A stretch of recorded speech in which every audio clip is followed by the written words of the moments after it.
Welcome back. I'm your host, Robert Lee Taylor. Tonight, we've been discussing some interesting facts about Jay-Z that are unbeknownst to the general public. I, your host, once Robert Lee Taylor, have been doing the analysis on this subject and these subtopics. Now, if you were following from the first show, I challenged the audience to take a poll and determine whether I in any way, shape, or form have hated on Jay-Z based on this information that I have brought forth to the general public. Now, had I not made this observation, no one in the world would know about this. Most people would just have not ever known about this had I not made mention of it.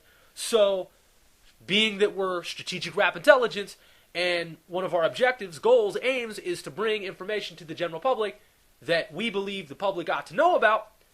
That's why I'm here discussing this issue that, again, you wouldn't know about unless I brought it to your attention. Now, sure, there may be someone out there who knew about this, who kind of, got the idea that this may have been the case, but no one has come forth with the information, save until now, and that's what I'm here to do. This is my mission. All right, so look. I don't dislike Jay-Z.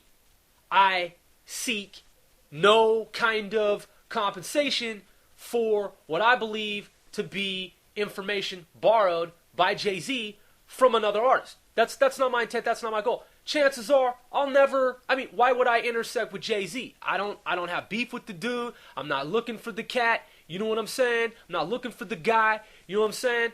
I have respect for Jay-Z. I like the man. You know what I'm saying?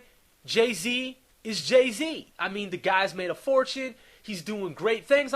Who, couldn't appreciate that and can't appreciate that? It's Jay-Z, man. Come on, look. I like the song, his Black Album, okay? The Black Album, his final album, that was great. I love that. You know what I'm saying? Jay-Z, man, he's got some moves. Dude's slick. You know what I'm saying? He's got some tracks. Now, as I was saying in the previous show, I haven't heard a whole lot of his music. I just haven't. And there are a lot of people in the United States who haven't heard a whole lot of, pick any popular artist who you've listened to. Just because I haven't heard a lot of Jay-Z's music doesn't mean that I hate Jay-Z. I'm going to give you an example. Have you heard of RBL? Ruthless by Law? Have you ever heard of the group RBL? Maybe you have. Now look, I'm from the West Coast, and RBL is a huge group from the West Coast. RBL is legendary. RBL had a number of tracks that we considered hits, hit records, hit albums, hit songs. Now, you might not have heard them on MTV, but this is what we were cracking, you know what I'm saying, and, playing in the stereo systems on the West Coast for years, even to this day. You got groups out there on the West Coast that you've never even heard of on the East Coast. Now, maybe you have, but chances are this isn't a group that everybody in your neighborhood has heard about. If you're not from that part of the country where people know RBL. So don't be hating me because I haven't heard everything that Jay-Z's put out. Because chances are you haven't heard everything RBL's put out. And if you're a first-time listener, or if you're relatively new to the underground Bay Area rap scene, you might not even know about RBL. But yeah, if you know about RBL, man, come on. You already know. You know what I'm saying? RBL, Ruthless by Law. Now, 1991 Wikipedia will tell you that RBL is legendary just as I indicated. It states that, more or less. Okay? In 1993, according to one particular source, RBL had a song titled Bluebird on My Shoulder. Bluebird on My Shoulder. Alright? Some people have referred to the song as just Bluebird. B-L-U-E, blue. The color blue, bird. Like a bird outside flying in the air. Bluebird and or Bluebird on My Shoulder. By RBL Ruthless by Law Posse from Hunters Point, San Francisco. From Hunters Point, SF, San Francisco. I've been there. Have you been there? Do you know about RBL? Well, look, the reason I bring up RBL is that people who hate would say that I'm a hater because I haven't heard everything that Jay-Z's put out. Well, if you haven't heard everything that RBL's put out, someone could say the same thing about you. Now, obviously, as an objective observer, I'm not going to say somebody's a hater because they haven't heard everything that RBL put out. But what's the relevance, you might ask? Why would I even be bringing this up? Well, let me tell you. RBL's song Bluebird on My Shoulder was such an underground hit sensation that we played for years and years and years, and to this day it's still considered legendary. You don't know about it if you're not from that part of space-time and population that knows about the song. Okay, now, I am someone who owns a record company, record label. I started my company when I was still in high school. Okay, before I was even 18 years old, I started my company. And then eventually, my company was licensed with the city, state, and federal governments. I created a real record company, a viable record company that makes money. And I'm not like some major artist who you hear about, and I'm not saying Jay-Z's. Jay-Z's is hugely, colossally successful. But I'm saying some major record artists, they only get like a nickel for every album that they sell.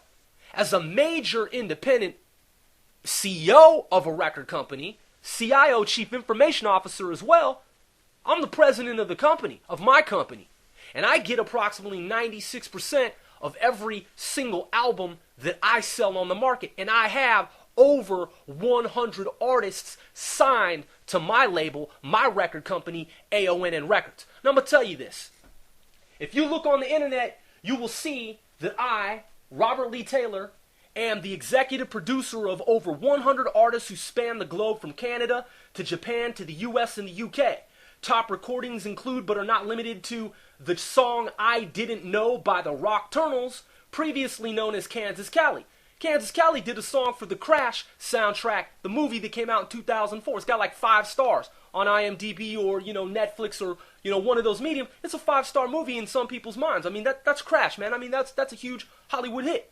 Kansas Cali, who are now the Rockturnals, they're on my album, The November 12 Project.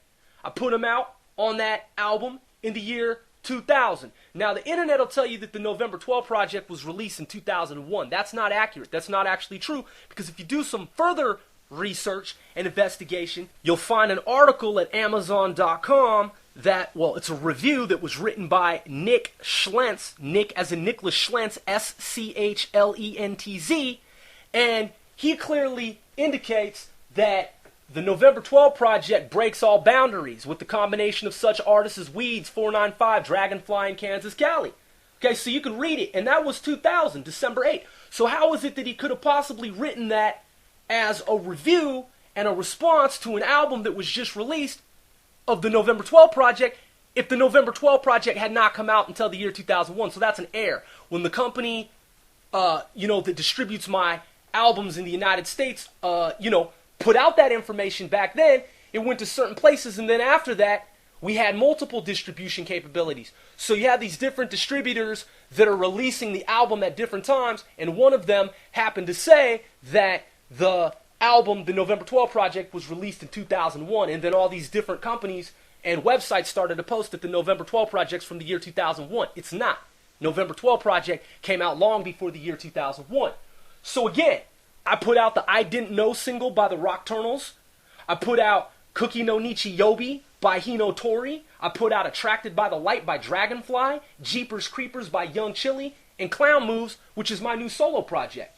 If you go on and you read the additional information and background, you'll see that artists from Canada and Japan who are signed to AONN Records appear on the November 12 Project and other AONN Records releases. Therefore, said artists' popularity in their respective countries appealed to average consumers who are then compelled to purchase new AONN Records material, as well as collect music and older recordings from the archives of AONN Records. So you see, I'm not someone who's a new jack in this industry. I've been putting out albums since I was in high school, and I'm someone who's known to ship 30,000 CDs in one day. And I did that with Kenwood USA, Kenwood Audio, and I've also had material licensed to Miller Genuine Draft, yes, MGD, the brewing company for beer. It's adult beverage. You got to be 21 to drink it or older. And I've also done business with America's #1 computer security company, McAfee Software, they license some of my material.